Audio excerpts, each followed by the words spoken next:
Hi everyone, এই দেখো আজকে আমি তোমাকে দেখাবো আমরা 31st নাইটে যে পিকনিক করেছিলাম সেইটা আমাদের সুকচারে কালীতলা মাঠে একদম পাড়ার সবাই মিলে না, ঠিক আমার হাজব্যান্ডের বন্ধুরা তার ফ্যামিলি মিলে পিকনিক করা হয়েছিল।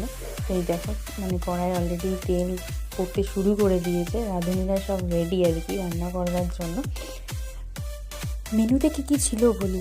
প্রথমেই ছিল চিকেন পকোড়া, ভাত, ডাল, আলু ভাজা না আলুর চিপস আর কি, তার সাথে মাংস। ব্যাস, পিকনিকে আর কি চাই। দেখো তেল গরম করছে ওরা সবাই মিলে আর কি। আমি তো অবশ্য তখন এসে পৌঁছাইনি, অফিস ফেরত এসেছিলাম। আর এই যে কুচু কাচাদের দল এরা সব রয়েছে।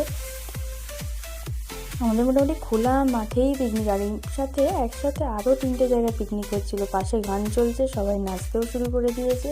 পিকনিকে যাওয়া হয়, একটু নাচানাচি না করলে হয় বলো?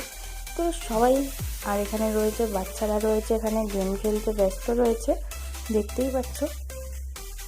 এখানে করা হয়েছে খাওয়া দাওয়ার আয়োজন রয়েছে, টেবিল পেতে দেওয়া হয়েছে দুটোই। যে আমার কুট্টু শোনা দেখো আর লজ্জা পাচ্ছে কি, তার মধ্যেই তোলা হচ্ছে কাপেল ফটো। আমি আর আমার বটিদের আবার মাঝখানে সবাই ফটো তুলছে যে যার মতো পোজ দিয়ে।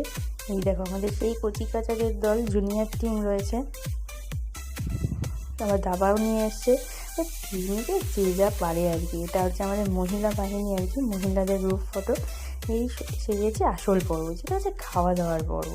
তো খাওয়া দাওয়া চলছে জোর কদমে। আমি আসলে ছেলেকে খাওয়ানোর জন্য আগেই বসে পড়েছিলাম।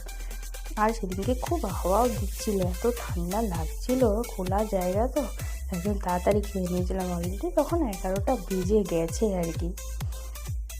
সবাই খাবার দিতে ব্যস্ত, বাকি যারা রয়েছে এই যে দেখে নাও। একদিকে ছেলেরাও বসে পড়েছে, কারণ অলরেডি লেট হয়ে গেছে অনেক। একদল খাওয়া শুরু করে দিয়েছে আর একদল তখন খাবার দিতে ব্যস্ত। ও আর একটা জিনিস তো বলতে ভুলেই গেছিলাম, লাস্টে একটা আইসক্রিমও ছিল। ওটা আর মানে তখন মাথা থেকে স্কিপ করে গেছে। একদম ধোঁয়া উঠছে, ঠিক আছে, গরম গরম। যাই হোক, অনেক লেটে হলো, ছাড়লাম। সব শেষে সবাইকে জানাই হ্যাপি নিউ ইয়ার।